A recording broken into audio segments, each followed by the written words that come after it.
Okay, welcome back. So this is the paper 1 or 2 essay structure.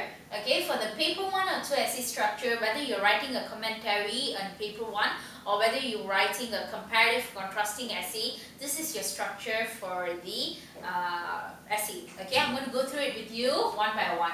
So for the introduction, the first thing you look at would be the themes. You briefly state the themes that are being explored in that piece of literary work.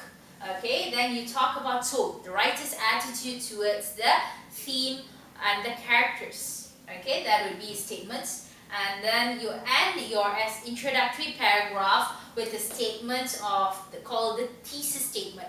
This is a very broad, overarching statement that encapsulates the theme as well as the specific literary devices which you're going to be analyzing in the body of your essay.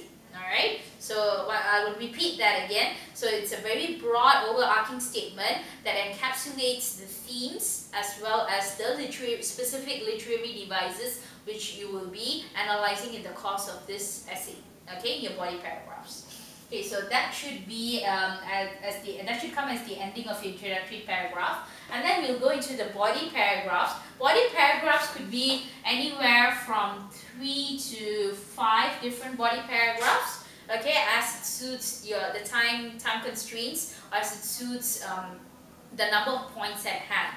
Okay. Alright, so let's look at the first thing that you write for body. The first thing that you write is called a point. Okay, you pick one theme and you pick one literary device from your thesis statements. Alright, be more specific, so which you will be analyzing in this body paragraph. And this is called a topic sentence. So I'll be looking at the theme, so you do not use the personal pronoun I, but basically the theme of so and so is being conveyed through the literary device of so and so. Alright, so you have to pick evidence from the poem or prose. Alright, so basically quotes. Alright, you can pick one quote, follow it by an explanation of how that literary device reveals that theme. Alright, this is called the explanation or the analysis. Alright, so you follow one quote with one explanation, one analysis, and then you repeat that process as you go. Another quote and another explanation and analysis, and so on and so forth. But they should all be indicative of that particular theme and that particular literary devices. You can have numerous examples to back this up. And then lastly, the link. Alright, the link is basically a concluding or summarizing statement that sort of ties up and links back to your topic sentence and restates the literary device as well as the specific theme for that body paragraph which you have just analyzed. So if taken together, we are following the peel structure for each body paragraph.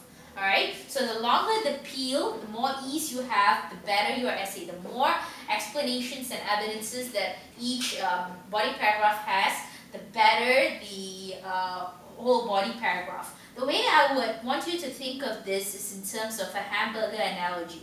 Alright, what makes a hamburger really good? It is the meaty middle section, right? Where you have all the cheese, lettuce, tomatoes, and all the meaty section. So basically, the longer your E's, I will call this the E part. Okay, the long and the top braid and the bottom braid are called the P's and the L.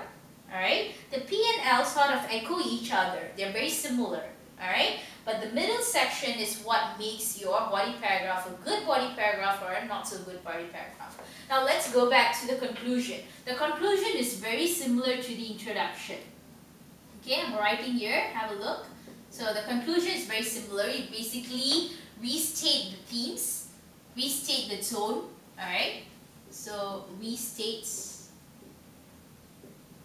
and then you restate maybe in a different manner, vary your sentence structure a bit, use different words as though from a thesaurus. But when you restate the thesis statement, you should also restate the topic sentences, alright, from your body paragraph.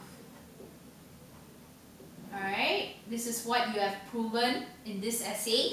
And lastly, have the bit on personal response. Now, personal response is compulsory for paper 1, but it is not compulsory for paper 2.